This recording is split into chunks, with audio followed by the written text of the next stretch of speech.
श्री वैभव लक्ष्मी मातेचे विविध चमत्कार. एक लॉटरीचे तिकीट लागले. अनिताताई गरिबीत आपल्या संसाराचा गाडा कसाबसा रेटत होत्या. त्यांचे पती सतत आजारी असल्यामुळे अंथरुणावरच असायचे. त्यांना मोठ्या 2 मुली व त्यांच्यानंतर लहान 2 मुले होती. अनिताताई काबाड कष्ट करून मिळवत असलेले सर्व पैसे पतीच्या आजाराकरिता आणि मुलामुलींच्या शिक्षणावरच खर्च होत होते. त्यामुळे त्यांची शिल्लक काहीच राहत नव्हती. मोठी मुलगी लग्नाला आल्यामुळे त्यांची काळजी वाढली होती. दरम्यान थोरल्या मुलीसाठी एक चांगले स्थळ आले. मुलामुलींची पसंती झाली. लग्न जवळपास ठरल्यात जमात असताना मुलाच्या आईने एक अट घातली. आम्हाला हुंडा नको. तुमच्या मुलीला फक्त 15 तोळे सोने घाला. तुम्हाला शक्य असेल त्या पद्धतीने लग्न करून दिले तरी आमची काही हरकत नाही. या वरमाईच्या अटीमुळे अनिताताई चिंताक्रांत झाल्या. या विदग्ध मनस्थितीत त्यांचे दिवस जात होते. 15 तोळे सोन्याची सोय कशी करावी हा विचार सतत मनात घोंगावत होता. अशातच शेजारच्या रमाबाई श्री लक्ष्मी मातेच्या संपूर्ण व्रताच्या उद्यापनाचे आमंत्रण सांगून गेल्या. शेजार धर्म म्हणून अनिताताई त्यांच्याकडे उद्यापनासाठी गेल्या.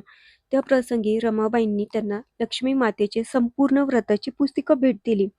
रमाबाईंनी कसले पुस्तक दिले ते पाहावे तरी या उत्सुकतेने अनिताताईंनी मातेच्या संपूर्ण व्रताची पुस्तिका वाचून काढली. त्या एकदम प्रभावित झाल्या.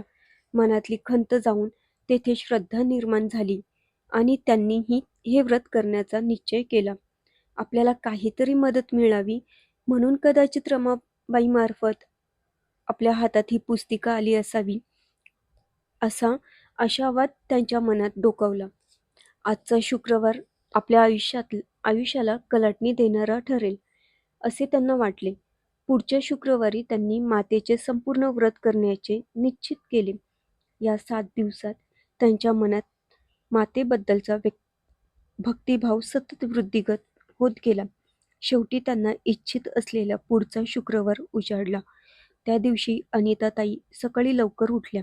स्नान केल्यानंतर पुस्तकात सांगितल्याप्रमाणे आजपासून 11 शुक्रवारांचे मातेचे व्रत करण्याचे त्यांनी पक्के केले. ठरविल्याप्रमाणे त्यांनी सर्व पूजाविधीसह व्रतास प्रारंभ केला. पुढच्या 4 शुक्रवारीही त्यांनी पुस्तकात सांगितल्याप्रमाणेच व्रत केले. 5व्या शुक्रवारी मातेची पूजा करत असताना त्यांचा छोटा मुलगा आनंदाने उड्या मारतच घरी आला. अनिताताईंनी मुलाला खुन्यानेच पूजा होईपर्यंत शांत बसायला सांगितले. त्यांची शास्त्रोक्त पूजा संपल्यावर मुलाला त्यांनी विचारले, आता बोल, काय झाले? पण अत्यानंदामुळे त्याच्या तोंडून शब्दच फुटत नव्हते. मग शांत झाल्यावर त्याने आपल्याला 1 लाखाची लॉटरी लागल्याचे सांगितले. अनिताताईंनी गेल्या आठवड्यात मैत्रिणीच्या आग्रहाखातर प्रथमच तिकीट काढले होते. त्यांनी तिकिटावरील नंबर पडताळल्यानंतर मुलाचे म्हणणे खरे असल्याचे त्यांच्या लक्षात आले. त्यांनाही खूप आनंद झाला. त्यांनी मनोभावे लक्ष्मी मातेला नमस्कार केला. लक्ष्मी मातेनेच त्यांची अडचण दूर केली यावर त्यांचा विश्वास बसला. 1 लाख रुपयांची लॉटरी लागल्यामुळे त्यांनी मुलीला 15 ऐवजी 16 तोळे सोने घालून तिचा विवाह धूमधडाक्यात करून दिला. त्या पैशामुळे त्यांना आपल्या नवऱ्यावर योग्य उपचार करता आले. त्यांचा नवरा खडखडीत बरा झाला. नव्या जोमाने काम करून पैसा मिळू लागला. त्यामुळे मुलांचे शिक्षण, दुसऱ्या मुलीचे लग्नही व्यवस्थित पार पडले. परिणामी घरात आनंद, सुख, समाधान नांदू लागले. श्रद्धेने केलेल्या मातेच्या व्रताचे हे फळ होते.